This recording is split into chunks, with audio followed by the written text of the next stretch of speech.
Hello everyone, my name is Sharon Tapia and you are watching Multicultural channel. On behalf of Asian Women of Winnipeg, today we have a special guest with us, Dr. Harjot Chohan, who is running a pharmacy as well, Waterford Green Pharmacy. She's a self-employed. She came as a student. She's a full-time mom as well and very dedicated community volunteer. And she is one of our top sponsors at Asian Women of Winnipeg. Under this educational series, we like our audience and especially women to know how to choose a career which can be fulfilling your needs, ambitions. So let's learn how to become a pharmacist in this country from the person who did it herself. Please meet Dr. Harjot Chohan. Thank you, Sharanji. Thank you so much for giving me this opportunity.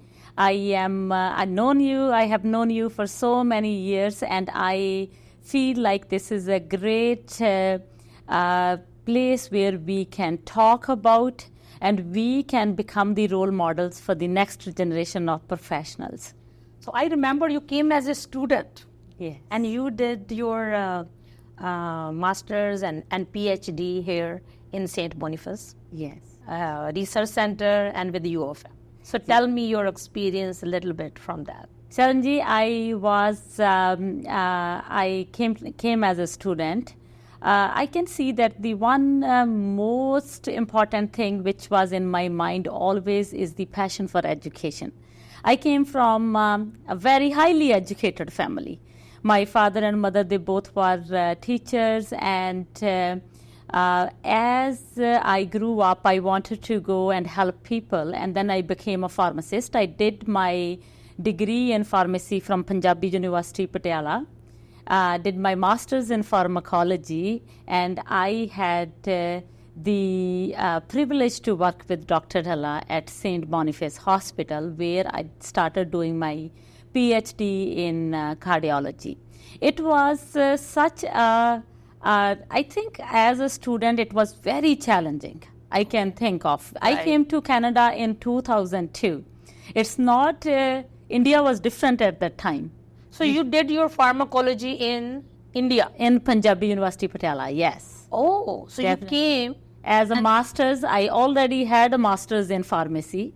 So I came to do my specialization. Okay. And the opportunity which I got with Dr. Dhalla was to do my PhD in physiology, specializing in experimental cardiology. So that is how it was. I was a pharmacist, already a practicing one, but in India, not in Canada at that time. Oh, I see. Okay. So I had a license to practice there. But you wanted to change your career when you came, or you wanted to stay as a pharmacist in Canada? My initial thought was, when I was doing my master's, I am very frank about it, because Punjabi University Patiala did not have very good facilities. So as a PhD, you need to do research. Even in the pharmacy, we had some PhD graduates there too.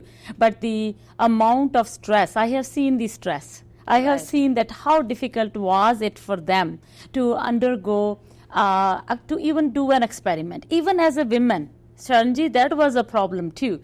I stayed in a hostel in Punjabi University, Patiala. The doors will close at 6 p.m. When I met Dr. Dhalla at a conference in Gujarat, the first question he asked from me, why your slides are not nice? Because we made our presentation. My presentation was on those small little slides. It was different, Shanji. When the time was, it was not a computerized things. We used to make small slides. Then you used to go to a photographer, then they will make copies of those slides, and then they go on the screen. It was almost like projecting your work in a different manner. Oh, wow. When I met... So PowerPoint was not there? It was not digitalized at that time. It is different. Wow. And I met Dr. Dhalla at that time, and he asked from me, your presentation was very good, but your slides were not good. And I was frank with him. I said, you came from Canada. You guys have computers in every, I think so, in every lab. And here in India, I have only 2 computers, and they have access hour by hour to the graduate students. We had 3 different degrees: pharmacology, pharmaceutics, and pharmacognosy. Every student has to come in at different times. But here I am working on a project where I want to achieve something in my life, and I don't have those kind of facilities.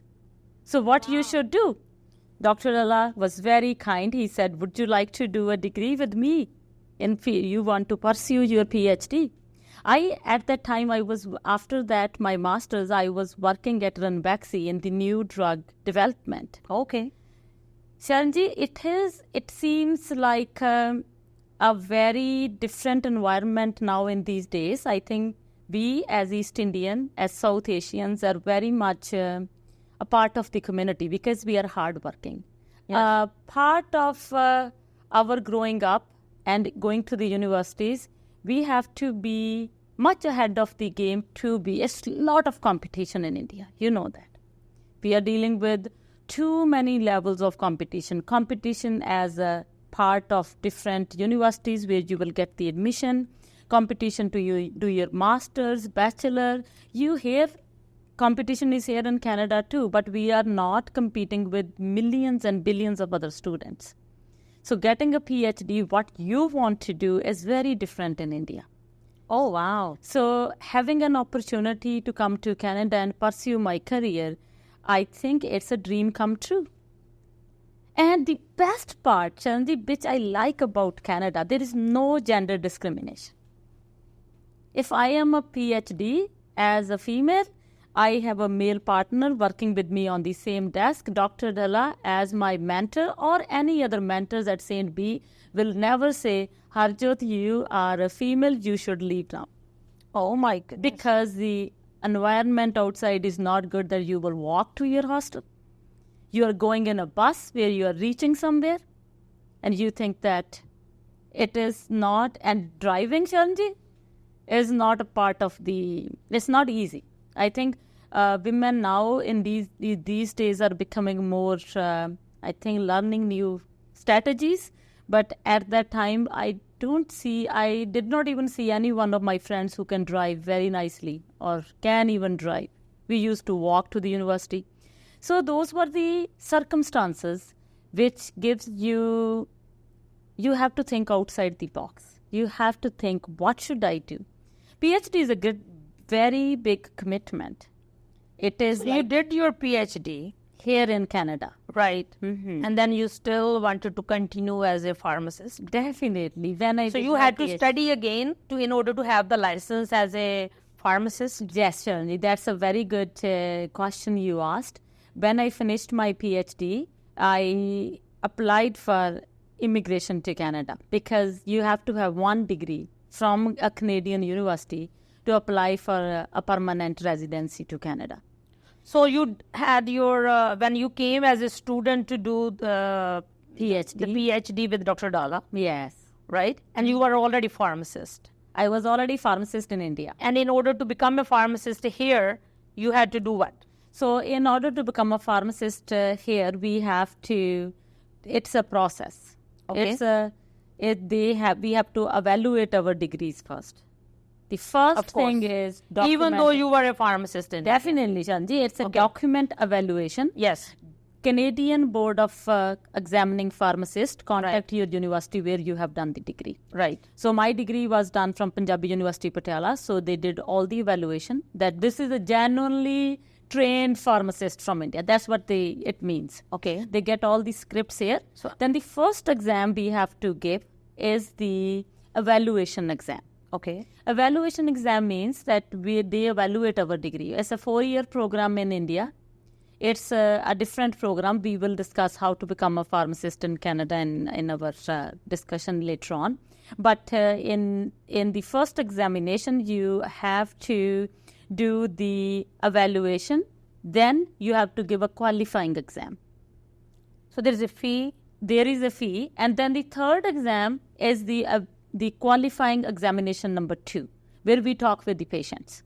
Okay. So there is a fee associated with each part, the evaluation, the first our qualifying part 1 and qualifying part 2, almost $4,200. Wow. That is a very much setback for a lot of international graduates, because you have to have that much money to on top of your living expenses. Definitely, Shanji. So $700 is just the document evaluation. So they are just evaluating your documents, getting it from India, and even though other countries too, like even in the US, the pharmacist coming from England, pharmacist from Australia, any other country. So this is just an added layer of bureaucracy, we should say. Or maybe that's not the right word. I will say that because Canadian, but in the process of working these many years as a pharmacist, I think it is more about the administration fees they have to take. Oh, I see. Because there is staff working in those offices which they have to deal with. I'm one student. Shanji, you know how many pharmacists are in Canada? Practicing pharmacists in Canada are 45 to 46,000. Wow. And imagine 34 to 35% of them are international graduates. Wow. So you can understand how much load is on the international stream. I am blessed to be in this country because this and blessed to financially to afford it. Definitely, financially to afford it. And many might be a pharmacist, but they had never had the opportunity to do it. Shanji, I have seen my the stream of pharmacists, the international stream of pharmacists, where financial situation is very difficult to handle. They have young families. They have people even back home. They have to definitely send money. Even though we can say right now $700 for the documentation. First exam is $900. Second is $900. Third exam is $1,900. 18 something to give the exam. Okay, Chanji, you have one chance, you fail. Your second chance, you fail. There is only 3 chances Canadian system provides. That's all. So every stage. So after, if you clear all those exams, you become a pharmacist. Can you imagine, Shanji? You don't become a pharmacist before you give an English exam. You have to still... English. You have to... So that's another bar. You have to block, you have to jump. I imagine this when I became a pharmacist. I was very happy that, I got my degree from Canadian Canadian College of Pharmacists. I have my degree to practice now. I have my license. Right. And the license, the authority, like I'm a licensed pharmacist in Manitoba. The first thing they say, do you have IELTS exam? How much is your score in IELTS? I only gave IELTS when I... Even though you did the pharmacist. Definitely. They should do something about it. I really I think that's a little bit too much. That's way too much because then I gave the IELTS. If they already validated your license and they know that you are a genuine pharmacist. You've cleared all these exams. You cleared all these exams and still they want the English exam. Definitely. They still want your updated English exam which you have taken in the last 2 years after a PhD. So I went to the college. I called the college. I said, this is not fair to me. This seems like a joke, but that's the reality. Stressful. That's a hard reality. And Sanjay, you now have to pay the fees to give the exam too. And how much is that? I think it's not that at that time it was on only $75 to $100 or something. I'm not sure right now how much students are paying. Right. But imagine as a student, even that much money. Yes, to afford is not easy. Is not easy. And then on the top of this, the stress is now you have to pass an English exam. Okay. And the exam is given, and then you have to give the exam in Manitoba, that is a licensing practice exam for jurisprudence. We call it a law exam, and then you become a pharmacist. And then you can work. Then you can work. Then the real challenge starts. So the processing from 2002, my license came in practice 2010. 8 years. But I was happy that I did finish my PhD. In this process, I got married. I had a daughter. So there are challenges in between to achieve your targets. Wow. Yes. So that's a long journey. 8 years. You came as a student. You were working. You were doing your PhD. In between, you got married. Yeah. For as a woman, we all have a clock ticking on our head. the pressure we raised with. That's another topic some other time. And I know you are a very good full-time mom, and you involved in so many activities with your daughter as well. Definitely. And now being a businesswoman, because you have your own pharmacy. Yes. And you got married to Dr.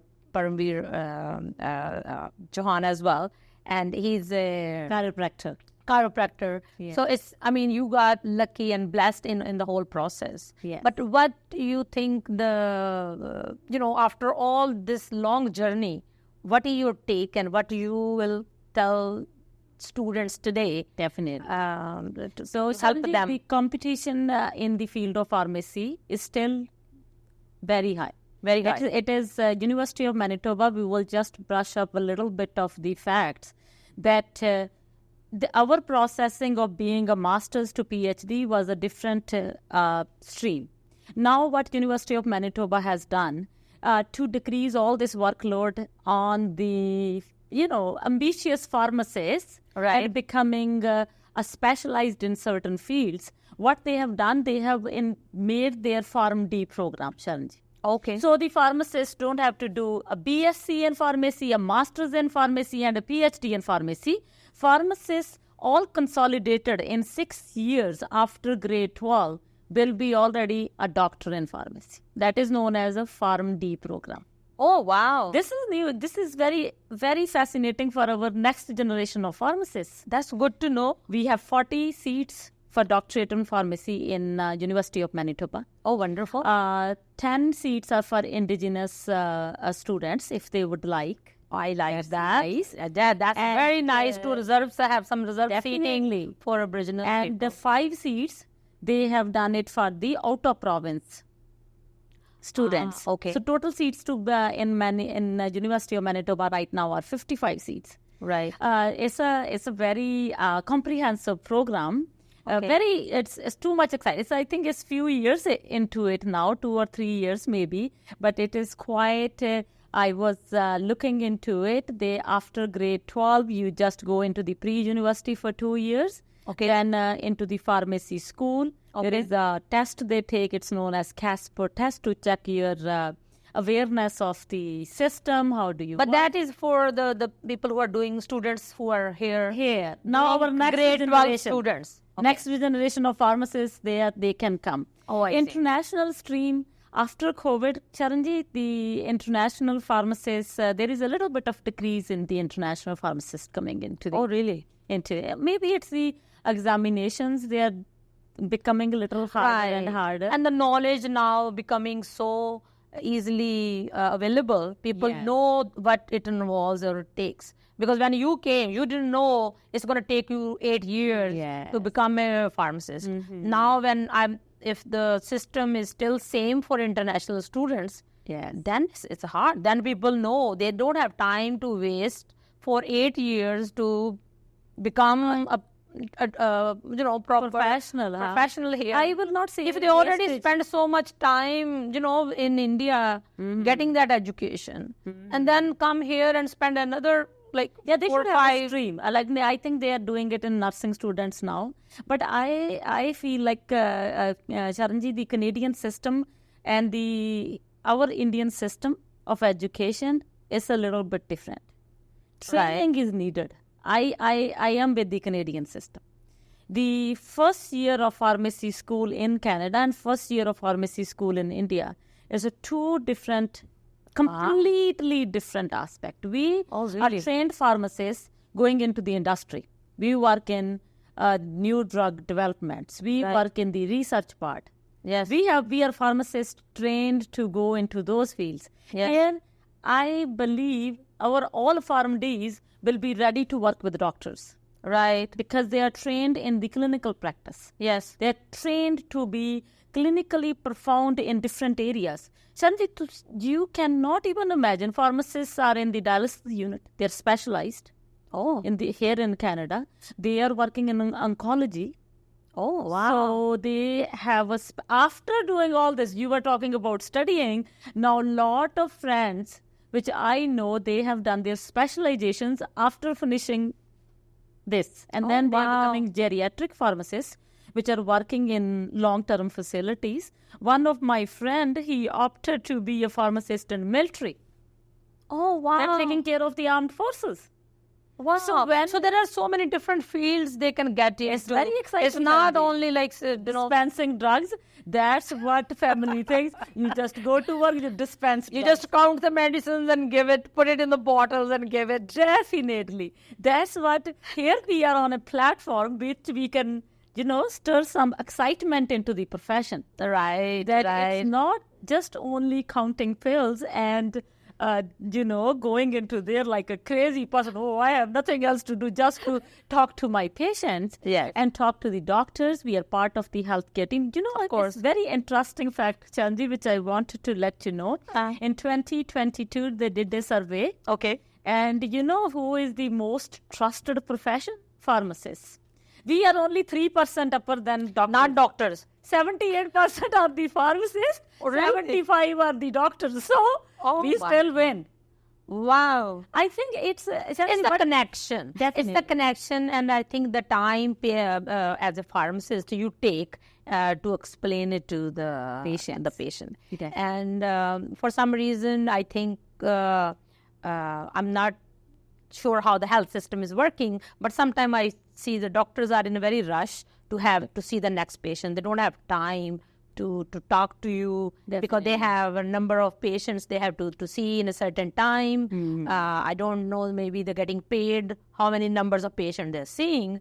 So the connection, the relationship as a doctor and patient, I think has gone a little down. Definitely. It's very Right? true. It's And it's not maybe doctors. It's the work. It's not their fault. It's because there are not many doctors Yes. available. And if you go to the walk-in clinics, hours and hours people have to wait.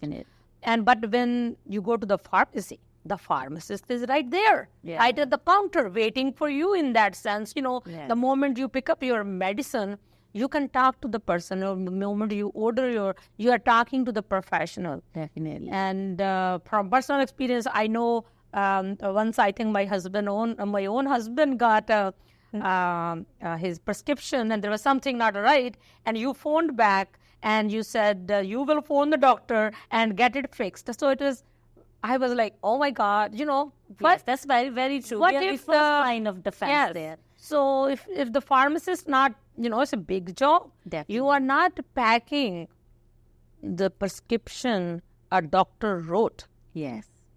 You know the history of the patient. You know your patient. You know that whatever is here, maybe it's a spell check, like error or whatever. But you saved. Yeah. And I'm not sure how many other people you might have saved. But, and nothing against doctors. But in their profession, sometimes we are all humans, things happen. Definitely. That's what I always feel like, Sharanji, we are the first line of defense. Yes. We are the defense where our interaction is with patients. Yes. So we are the first line. I think maybe because patients feel that they can talk to their pharmacists in a different manner as they can talk to their doctors. Yes. Because doctors are busy. You're right. Stressed. Busy and stressed. They need a doctor themselves. Definitely. It is not easy. So Yes. it's a very difficult profession to be in. It's very difficult for us to be as pharmacists to deal with different kind of patients, specifically after COVID when the anxiety and the mental stress is way too high in patients. So we have to calm down, take a step back and talk to our patients as I am talking to my family members. So that's how, and you're absolutely right. Somebody's health is in my hands. That's what I think when I am working. And I ask from the higher power, whatever higher power we can have, Vaheguru, our own God, our own inner strength, that whatever, if even I can change, help one person, Sharanji. I am a trained pharmacist even in drug addiction in these days. Okay. And that must be a major definitely issue these days. Major issue in these days. I am trained to do injections. I am trained to do compression socks. Our women, they stand on their feet. They work in the grocery stores. They work in different convenience stores and locations. They don't know that they have so many benefits. they can get. Right. And they come to us, my legs are hurting, my legs are swollen. And then you look at their legs, you say, you need a compression stocking. And they don't, they look at me, oh, really? What is it? You say, What is it? Definitely. Once you say it's covered, Right. you can do it. Yes. So it is it's a whole sum of the professional knowledge which we use every single day, Mm. in our life. And on the top of it, we have to be completing almost a lot of education every year to keep ourselves up to date with the mandatory courses? mandatory courses, to put ourselves into the we call them CEUs, or the education credits, which we need to get the knowledge of new medications, what are coming in the profession, what we are doing. So they are mandatory. I think it's better for us because then we have the time to study. So this is not an easy profession to be in, but it can be very fulfilling. So if you like to become a pharmacist, there's lots of help available. There's lots of information available. And I will ask Dr. Harjot where people can go in order to access that information when they wanted to pursue in this career. Anytime, Sharanji, they can come and see me. I am at the pharmacy. My pharmacy is Waterford Green. It is in the Waterford Green area, Waterford Pharmacy. We have a medical clinic there. Right. We have a physiotherapy place. It is all the things are under one location. One unit F1, 55 Waterford Green. It's in the Maples area. Right. So anybody they need information, they can call us. Wonderful. They can come and visit me in person. I am more than happy to teach our new students or the new immigrants if they need some help, or if they are a professional, we can guide them. That's so kind of you. And Thank you. Provide them the knowledge they need to be a part of this community. Wonderful. On another note now, I'd like to have your perspective on the challenges as a, especially the South Asian woman. What the challenges, professional and personal challenges these days you think people are facing from health point of view? Definitely. That is a very nice point you have picked up, Sharanji. It's very important. I believe that the gender discrimination is there in education, in our community, Sharanji. Oh. In especially the Asian community, it is changing. I cannot say that it's not changing. We are the change. We are making those changes. I am very blessed. My parents never had that difference between the education of a girl child and a boy child. So that part we all need to change. We have to educate our women. You see, Chanji, the motto of Asian Women of Winnipeg is empower women. Yes. Empowerment can only come with education. Yes. Once the women will become educated, the things will change. The society will change. Are you saying here there's a lot of discrimination? I still think that there is a lot of... Within our own community? Within our own community. Are we saying like parents discriminating between a son's education and daughter's education here? I'm sorry, but we are pinpointing something here. Definitely. To some extent, I have seen that. Sanjeev, women are homemakers.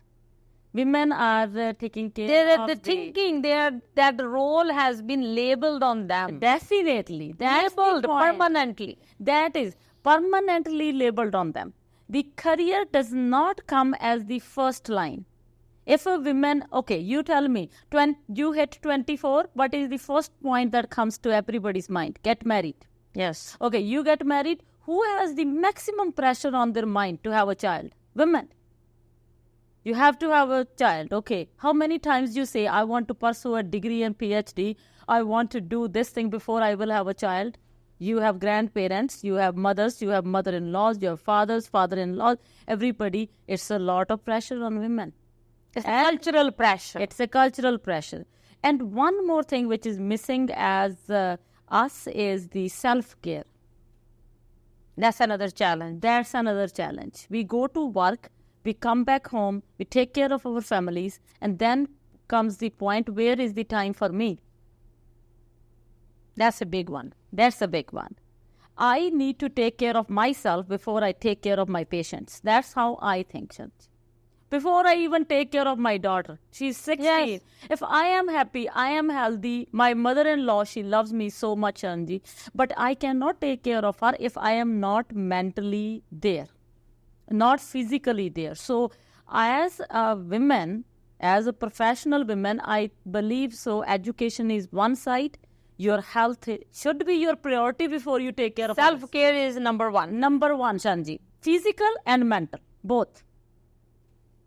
Because if you're mentally not happy, how can you focus on anything? Shanji, And physical health related to the mental health. And they are so intervened together. definitely. You can't differentiate physical and mental.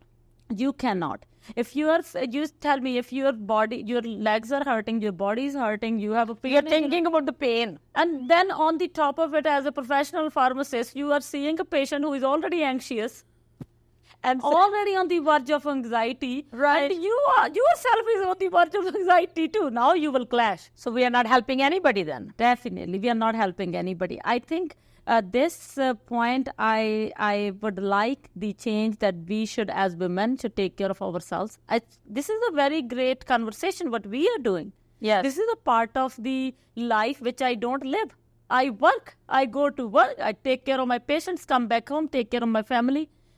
I'm trying, Sanjeev, as myself, as a professional, to take care of myself, do some exercise. And after how many years of marriage? Of marriage, let's put it that way. Definitely. 17 now. 17 years of marriage. Yes. And now you are in a place where we are, let's say, after having a profession, degree, and then having a child, and then raising a child up to 16. And many women are like us, who never pay attention to these things, who are not even aware that they needed self-care. So today's message, especially, I think if you can take one thing today from this discussion, self-care. If you don't take care of yourself first, you cannot take care of anyone, not your children, not your husband, not your parents, and not the community. And as a woman, we are playing a bigger part in this bigger picture. We are the backbone of our house, community, country. And if you want to contribute, if you wanted to be a good citizen, I think you take this message from Dr. Chohan, that self-care is the number one priority. Everything else will follow. Very true, Shanji. I have a very loving husband.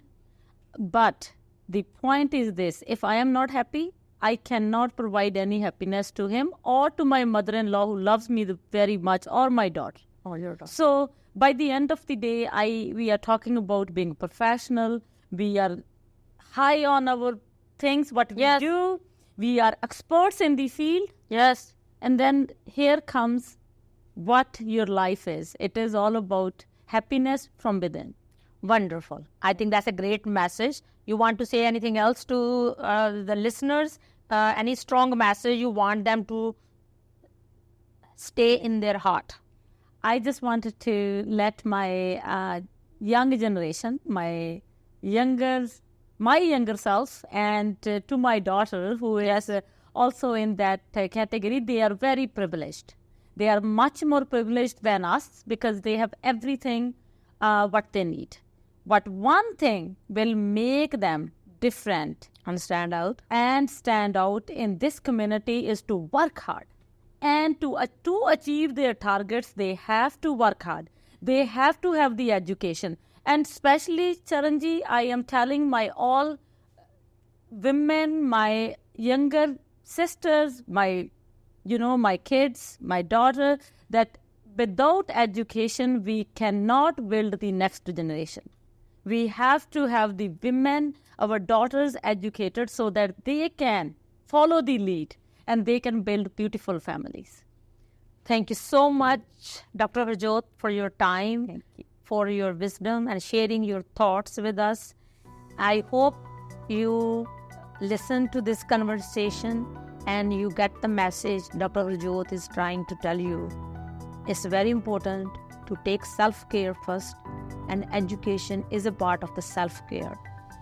So look after yourself, be happy, and then you can make others happy, and then you can contribute. Thank you so much for listening. Until next time, namaste. Thank you. Goodbye.